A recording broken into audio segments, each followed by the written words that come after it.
दोस्तों नमस्कार। यहाँ हमारे पास एक न्यूबॉर्न काफ है जो 5 दिन पहले पैदा हुआ है और इसकी हिस्ट्री है कि ये खड़ा नहीं हो पा रहा है, मुंह से झाग निकालता है और गर्दन को गोल गोल घुमाता है। तो इस हिस्ट्री से जब इससे ये पैदा हुआ है तभी से ऐसा हो रहा है। ये इंडिकेट करता है कि इसको हाइपोविटामिनोसिस ए है, यानी विटामिन ए डेफिशिएंसी है।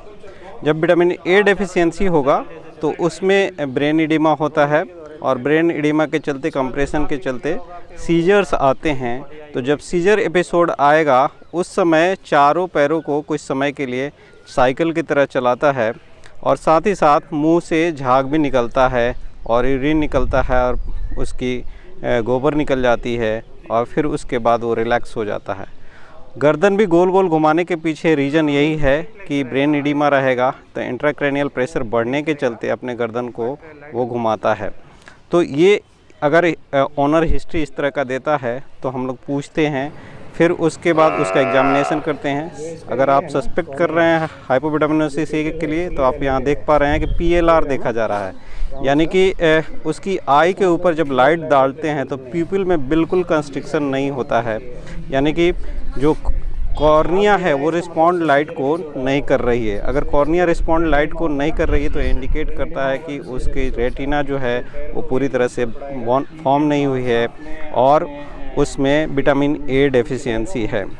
इसके साथ साथ अगर आप देखेंगे तो टच रिफ्लेक्स रहता है, यानी कि पाल्पेब्रल रिफ्लेक्स जिसे कहते हैं। आई को जब आप टच करते हैं तो ब्लिंक करता है और गर्दन को रोटेट करता है, यानी कि ये इंडिकेट कर रहा है कि ये जो काफ है वो ब्लाइंड है, अंधा है। जब आप उसे खड़ा करेंगे तो खड़ा भी नहीं हो पाएगा और अपने आप को बैलेंस नहीं कर पाता है।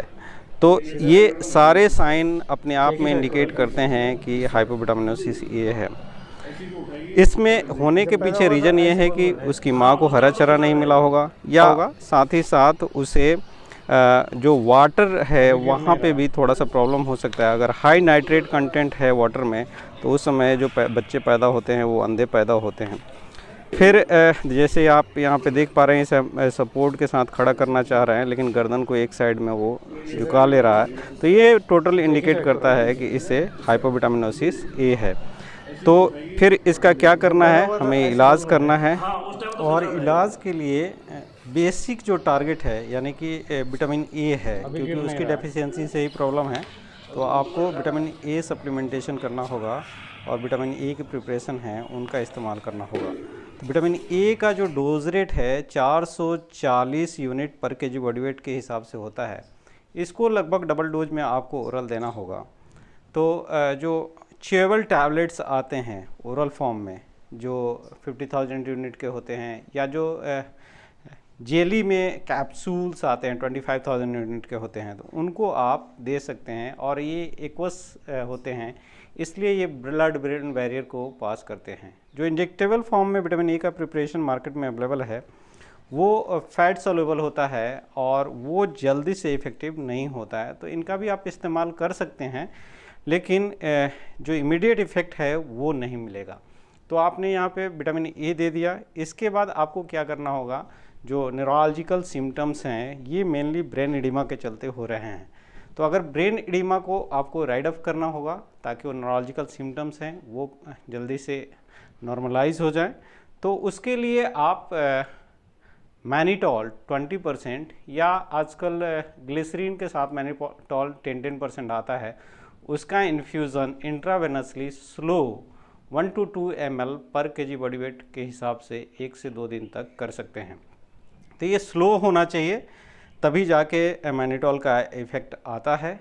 इसके साथ साथ आप देख रहे हैं कि एक स्काफ को सीजर एपिसोड्स आ रहे हैं, यानी कि मिर्गी के दौरे आ रहे हैं। तो मिर्गी के दौरे को भी कंट्रोल करने वाली दवाएं देनी होंगी।